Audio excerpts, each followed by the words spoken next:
di urang aya Prabu Kian Santang, putra daripada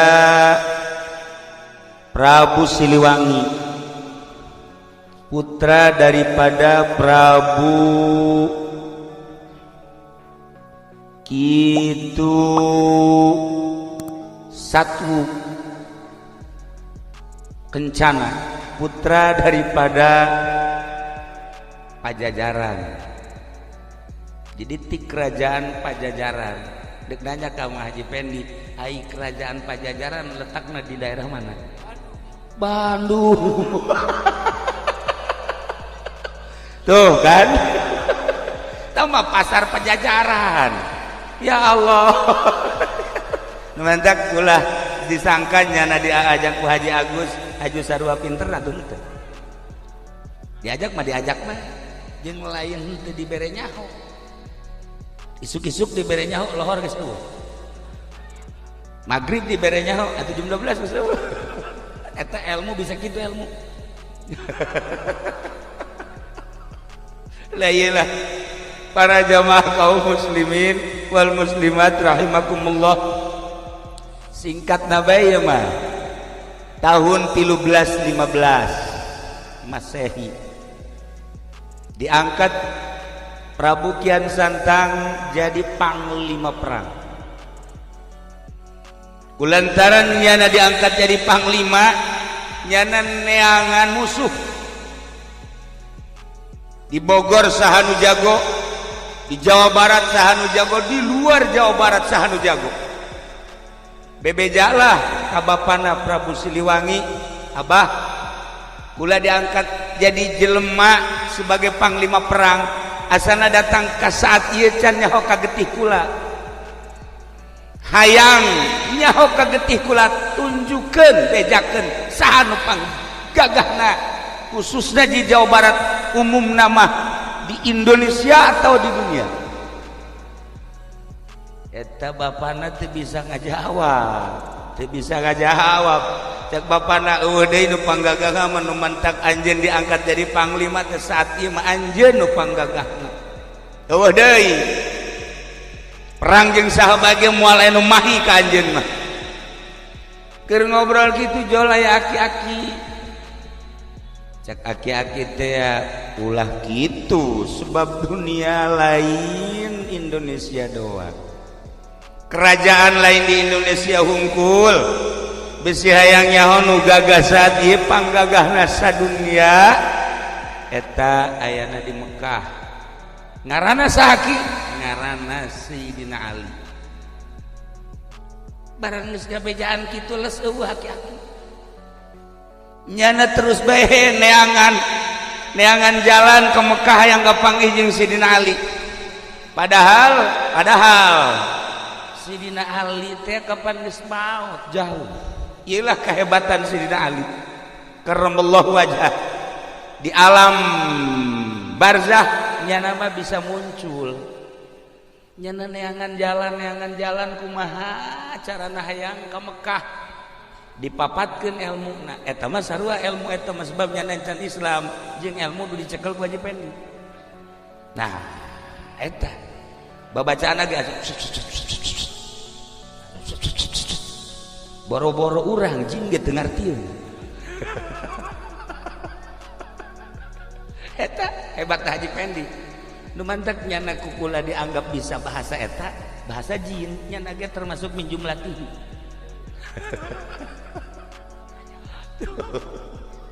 Akhirnya dibaca babacaan eta langsung sehiber datanglah ka Jeddah. Begitu datang ke Jeddah, luak-liuk tanyaeun eueuh. Begitu tanyaeun eueuh ka saha, ieu sinanya katinggali di kajauhan aya aki-aki. Diudag nyana, barang diudag teu beneran kapanggih jeung aki-aki teh ditanya mirip-mirip jeung anu harita aya di kerajaan. Aki-aki teh asa siga kieu. Lah lamun ku urang di deuleu meureun siga si eta bae aki-aki teh. Nana itu mah gagah ieu mah wallahu alam. Tak barang nanya Aki hari ieu negara naon Jeddah. Jeddah ke Mekah deket. Oke. Cak Aki emang aya naon kula hayang kapanggih jeung ngaran Sidina Ali bejana pangjagona. Bener cek yana. Bisa mun hayang kapanggih lain bisa deui hayu dianter. Nah, lamun Aki daek nganter kula bunga luar biasa. Ya anter. Ayo dianter lempang sekitar 50 meter cek si Aki. Aduh. Hampura jang. Tungked Aki tadi tuh diurut ngobrol orang tinggalin. Coba pang mawahkeun ka dieu. Pang mawahkeun cepet. Lompat. Langsung aya tungkedna di dinya cabut. Dicabut teas. Sakali teas, dua kali teas, 3 kali teas keneh bae. Sia tungked aya-aya bae ngahesekeun ka aing, dipapatkeun punyana bahasa cuas-cuasna. Nu tadi teh begitu dipapatkeun diangkat. Masya Allah lain kaluhur beuki ka handap. Sakali deui angkat make papat anu luar biasa. Beuki ka handap katilu kali dinyakeun kaluar getih sabulu-bulu. Di dinya nyana ngahulang si Aki datang deui jang aya tungkedna aya atuh lain diangkat. Beuh ki horeng ieu mah tungked meureun jadi ke jero. Teu bisa kaangkat ya baki. Teu bisa kaangkat. Coba ku Aki Bismillahirrahmanirrahim. Diangkat jababari. Masya Allah cekian santang babacaanna kok aneh. Babacaanna kok aneh. Cek aki-aki ente boga kesulitan naon bae, boga kesulitan naon bae, bacaan Bismillahirrahmanirrahim. Lawang hese dibukana sok bacaan Bismillahirrahmanirrahim. Mantap kaji pendi pernah harita lawang na dikunci maca bismillah ngencengan. Oregan bismillah ge lain sa bismillah na. Lamun bismillah make sungut doang mah atuh pamalingan ge bisaeun. Atuh pamalingan ge bisaeun, DPR ge bisaeun maca bismillah. Atuh pan wallahu alam ka dituna mah. Dia pemerintah ge aya dik ceramah maca bismillah heula, ngan nyaho ingetna ka Allah eta bismillah nyaho ingetna ka mana? Coba, ih pemerintah sia mah jahe. Dasar pikiranna ka jahe mah. Waduh, dasar pemajikan keur maot geus maot. Inget tak kadinya bae nya. Berarti bener ya mah ya. Tadi di mobil ge cenah kira-kira di Cikarang aya tuh aya mah aya sanu daekeun. Ya Allah ya Rabb. Nah, bacaan bismillah.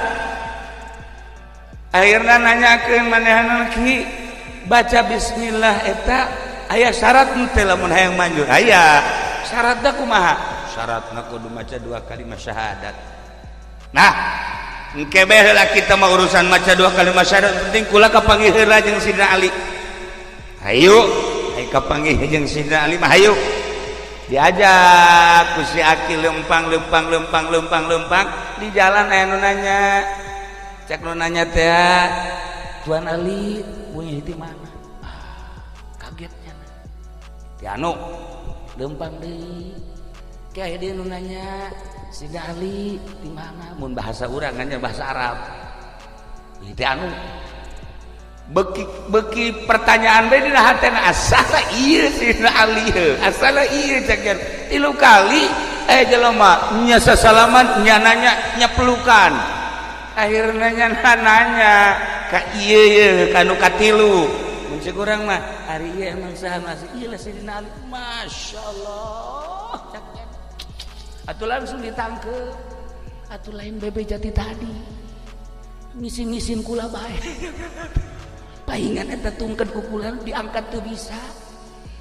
Aju ku anjeun mah bisa. Nah, kuari geus kajahoan bahwa kula Sidina Ali. Ente kan di Indonesia teh neuk neangan jago. Neuk hayang tarung. Henteu. Boro-boro tarung jeung jelema ngangkat tungked geus teu kuat.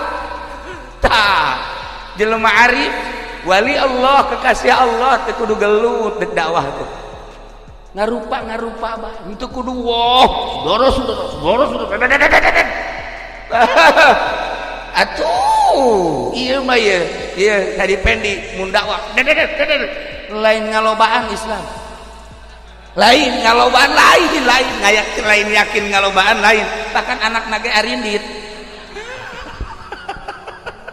ayolah akibat lalagaan dakwah nu asli seperti tadi bil ahwal bil af'al karak bil akwal. Masya Allah karim kos gitulah akhirnya dipeluk sangat jadi peluk ulah minta jampe nu tadi cek Sayyidina Ali bisa dibikin jampe nu tadi asal baca 2 kalimat syahadat ayeuna kaula dek baca 2 kalimat syahadat sok dibaca asyhadu an la ilaha illallah wa asyhadu anna muhammadar rasulullah beres langsung berangkat ke Indonesia hibar teu bisa lantaran babacaan anak nu tadi makan babacaan Hindu kuari makan geus Islam kunyada dibaca babacaan anu tadi teu manyur akhirnya maca bismillahirrahmanirrahim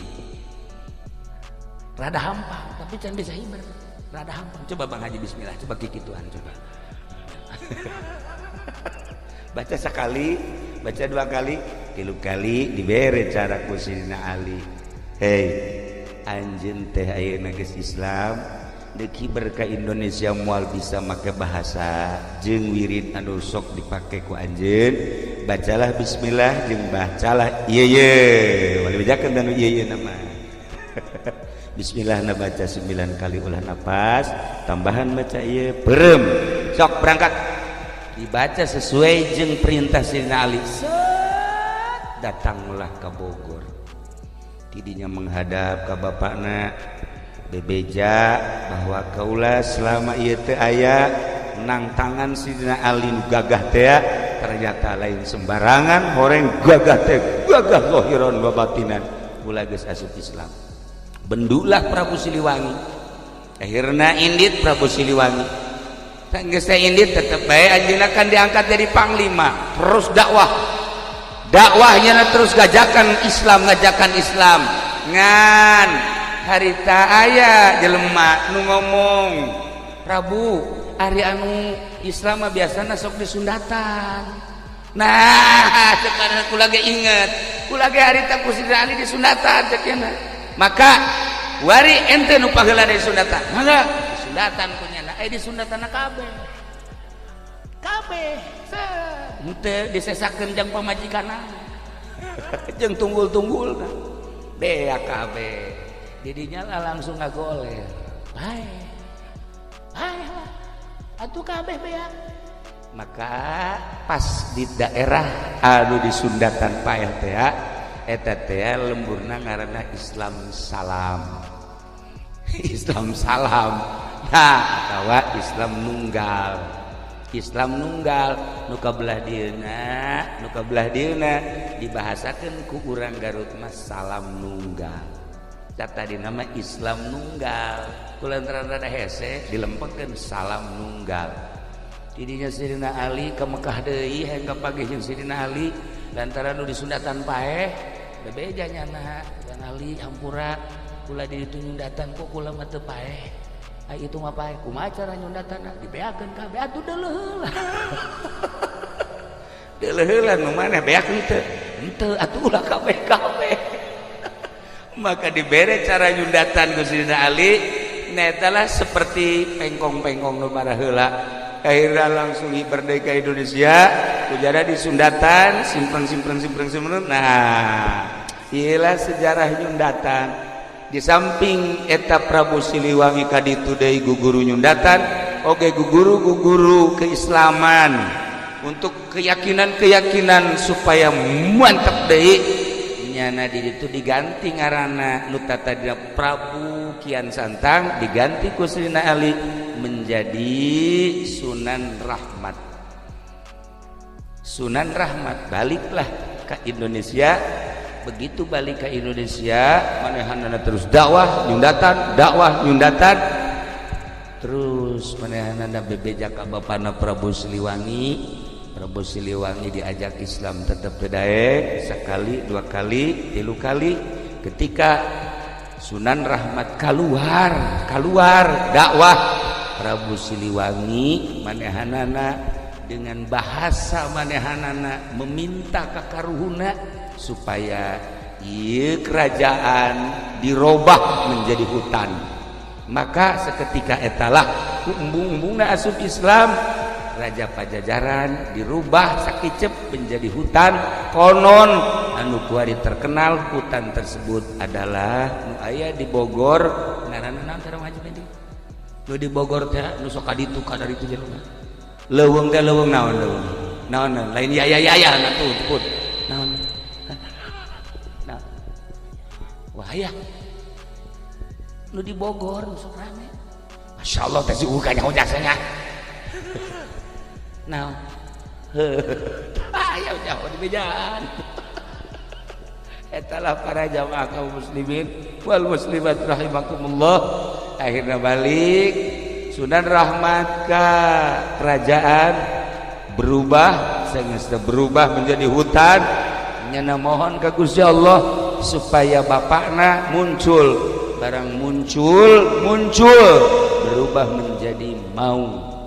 Nah iyalah nyana dumadeheus ka Gusti Allah, ya Allah ya Rabb, ieu teh maung lain sa maung-maung na ieu teh abah kula, coba supaya bisakeun ngomong. Gusti Allah maung dibisakeun ngomong. Akhirna walaupun wujudna wujud maung, diajakan ku Kian Santang nu geus berubah menjadi Sunan Rahmat supaya maca 2 kalimat syahadat. Tidinya nyana tetep godeg diudag ditepak ku Sunan Rahmat, lompat begitu, lompat terus diudag, lompatlah ke Garut, ke Guha Sancang. Maka cicinglah didinya lantaran aya alamat, cek alamatna ulah diudagkeun antep anjeun bapak-bapak di mana-mana. Anjeun hayang kapanggih jeung bapak, coba anjeun datang jeung keturunan anjeun datanglah ke Sancang. Maka kuari masih sangar kene mun hayang kapanggih jeung mau datang ke Garut, ke Guha Sancang atau leuweung Sancang. Ngan ai hese-hese teuing mah atuh jasi eta ke rupana kadang mau ieu. Kadang-kadang mau nya ge sarua bae. Nah, ieu mah mau tutul beurangnya. Itulah para jamaah kaum muslimin wal muslimat rahimakumullah. Akhirna baliklah Sunan Rahmat ka Pajajaran nu geus berubah menjadi leuweung, nyana nyokot taneuna. Saenggeusna nyokot taneuh dikuatkeun ke peti sekitar segede kieu petina ye, dibawa ku nyana hasil istikharah manehanana. Ieu peti nu geus aya taneuhan bakal jadi ciri di mana peti ieu godeg, godeg teh oyag-oyagan robah, berarti kula cicing didinya tafakur sampai maut. Dibawalah ke Gunung Tasikmalaya, ditenden didinya selama 1 minggu terobah tegodeg. Dibawa deui ke Gunung Cirebon, Gunung Ciremai, dibawa ditenden deui dihareup, nyana bertafakur ka Gusti Allah saminggu cicing bae terobah tegodeg. Dibawalah ke Gunung Suci Garut, ditenden kakarak sapeting doang, ieu geus godeg. Nah berarti kaula kudu cicing di dieu, dirobah godeg teh menjadi godog.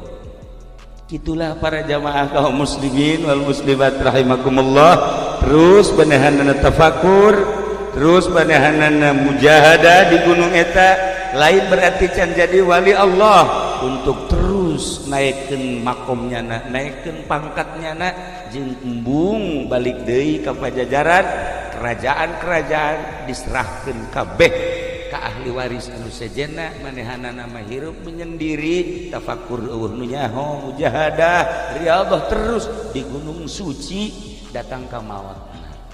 Gitulah para jamaah muslimin wal muslimat, cerita asal usul tentang nyundatan. Berkeliaranlah akhirnya guru-guru anu bisa nyundatan asli dari Sunan Rahmat, terus ke Karawang, terus ke Cikarang, terus ke Tangerang, terus ke Serang, terus ke mana-mana. Baheula mah di Sundatan sekaligus aya babacaan khusus di Sunan Rahmat. Tidituna ti Sayyidina Ali karramallahu wajhah. Itulah para jamaah kaum muslimin wal muslimat rahimakumullah. Maka maotlah anjeunna di luhur gunung suci godog kita tadina godeg, kemudian aslina jana ngaran Prabu Kian Santang, dirobah diganti ku Sidina Ali menjadi Sunan Rahmat Suci Godog, berarti keturunan Pajajaran. Nah iyalah anu terus dakwah. Alhamdulillah Jawa Barat khususna umumna nyebrang terus ke Lampung, terus ke Kalimantan.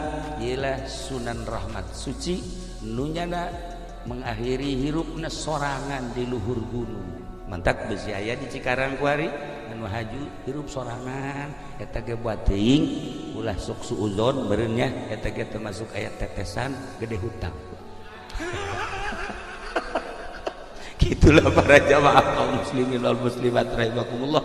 Lantaran baturku lagi kadang-kadang nu ieu nyorangan kadang-kadang ditanya gitu dek nembalan. Atuh horenganan teu jauh urusanana seperti itu tadi. Para jamaah kaum muslimin wal muslimat rahimakumullah. Nah sesuai jeung naon gitu garana hajat ieu sesuai jeung maksud Haji Rusli nyundatan silsilah nyundatan seperti tadi. Insyaallah simkuring malam ieu istirahat, kemudian isuk menuju Garut ziarah ka Raden Rahmat, diangkat menjadi kitu Prabu na dileungitkeun sebab eta mah kehinduan baheula, maka dijadikeun adalah ngaranna Sunan. Sunan eta asli nama cek Sunan Ampel adalah sungsuhunan. Sungsuhunan eta pangluhurna mun di bangunan. Geus lamun aya seorang wali kahiji kadua katilu geus jadi mursyid maka disebutlah Sunan. Kuari ge loba ye di Cikarang Sunan loba. Alhamdulillah gua ge ngadeng Karawang Cikarang geus loba Sunan ye, masyaallah karim. Alhamdulillahirabbil alamin. Eta mah kudu hubunganana jeung nu gendut eta di dieu sakara Sanen, Sunan Sanen. Sebab nyana di ditu aya kali jodoh. Para jamaah kaum muslimin wal muslimat rahimakumullah, ila para aulia Allah lamun wali sanga geus jelas Cirebon, kemudian Banten aya hiji nu mencil di dieu, ieu adalah Sunan kitu Raden Rahmat anu nyana diangkat jadi panglima 1315, kemudian 1350 manehanana naik ke gunung. Lamun 15 datang ke 15 50 seberapa tahun eta? Berapa tahun?